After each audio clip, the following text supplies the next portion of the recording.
Halo எஃபெக்ட்னு ஒரு effect இருக்குது friends. பொதுவாக ஒரு குறிப்பிட்ட பாசிட்டிவான விஷயத்தை வச்சு நம்ம ஓவராலுமே அது ரொம்ப நல்ல ப்ராடக்ட் இல்லாட்டி நல்ல பர்சன் இல்லாட்டி நல்லா தான் இருக்குங்கிறத நம்புறது. இதை வந்து பிராண்ட்ஸ் அண்ட் ப்ராடக்ட் நல்லா பயன்படுத்திக்கோங்க.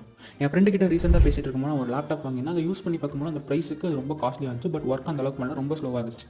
ஏன்டா அப்படின்னு கேட்ட மாதிரி இந்த மாதிரி லேப்டாப் வந்து நான் காலேஜில் பண்ணி இஎம்ஐயில் பர்ச்சேஸ் பண்ணேன். எப்படின்னு கேட்டதுக்கு i5 அது நல்லா இருக்குங்கிறதுக்கோசரம் வாங்கினேன் அப்படின்னு சொன்னான். பட் உண்மையாலுமே அந்த லேப்டாப்பில் இருந்த ஹார்ட்வேர் அண்ட் சாஃப்ட்வேர் ரொம்ப மோசமாக இருந்துச்சு. ஆனால் அவன் நம்புறது அந்த i5ங்கிற ஒரு காரணம் வந்து அது உண்மையாலுமே நல்லா இருக்குங்கிறத நம்புறது. இது மாதிரி தான் ஃப்ரெண்ட்ஸ், நிறைய பிராண்ட்ஸ் அண்ட் ப்ராடக்ட் நம்மளை வந்து ஈஸியாக அந்த எஃபெக்ட்குள்ளே கொண்டு போயிடறாங்க. ஐபேட் ஒரு காலத்தில் இனோவேஷன் நிறைய விஷயத்த பண்ணிக்கிட்டு இருந்தாங்க. பட் இன்னைக்கு இனோவேஷன் பெருசாக இல்லைனாலும் இன்னைக்கு ₹1,00,000 கொடுத்து வாங்குறது தயாராக இருக்காங்க. அழகாக இருக்கிற ஒரே ஒரு காரணத்தினால அந்த பொண்ணு நல்லா தான் இருக்கும், உண்மையாலுமே நல்லவளாக இருப்பா, அறிவாளியாக இருப்பாங்கிறத நம்புது. இந்த மாதிரி நிறைய விஷயம் இருக்குது ஃப்ரெண்ட்ஸ்.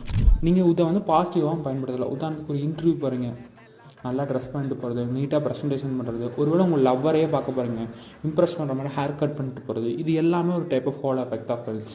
ஸோ இதை